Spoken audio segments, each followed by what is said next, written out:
Hi friends, మీ అందరికీ మా ఛానల్కి స్వాగతం. ఈరోజు మనం ఒక చాలా సీరియస్ టాపిక్ గురించి మాట్లాడుకుందాం. రైల్వే ట్రాక్ మీద నాణెం పెట్టడం. Is it safe or not? రీసెంట్గా జరిగిన సంఘటనలు గురించి కూడా తెలుసుకుందాం. చాలామందికి చిన్నప్పుడు రైల్వే ట్రాక్ మీద నాణెం పెట్టడం అనేది ఒక అడ్వెంచర్గా అనిపిస్తుంది. కానీ ఇది చాలా ప్రమాదకరం. రైల్వే ట్రాక్ మీద ఏదైనా అడ్డుకట్ట పెట్టడం వల్ల రైలు పట్టాలు పక్కకు జారిపోయే ప్రమాదం ఉంది.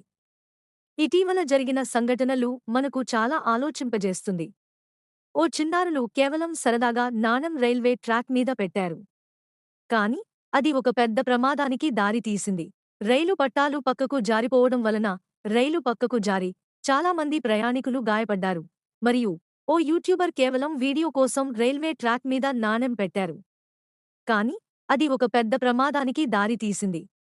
రైలు పట్టాలు పక్కకు జారిపోవడం వలన రైలు పక్కకు జారి చాలా మంది ప్రయాణికులు గాయపడ్డారు. ఈ సంఘటన తరువాత ఆ యూట్యూబర్ని పోలీసులు అరెస్టు చేశారు మరియు తీవ్రమైన చర్యలు తీసుకున్నారు.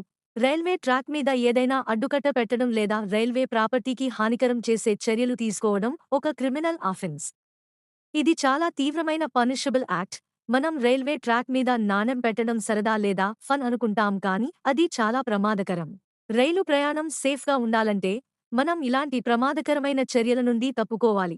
ఫ్రెండ్స్, మీరందరూ ఈ విషయంలో జాగ్రత్తగా ఉండాలి మరియు ఇతరులకు కూడా చెప్పాలి.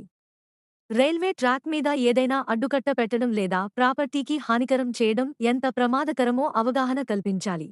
కాబట్టి ఫ్రెండ్స్, ఇలాంటి ప్రమాదకరమైన చర్యల నుండి ఎల్లప్పుడూ దూరంగా ఉండండి. ఈ వీడియో మీకు నచ్చిందా?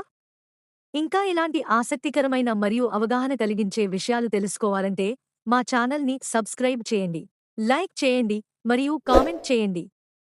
మీ ఫ్రెండ్స్తో ఈ వీడియోని షేర్ చేయండి. మరిన్ని ఆసక్తికరమైన కథలతో త్వరలో మిమ్మల్ని కలుసుకుంటాం. Thank you.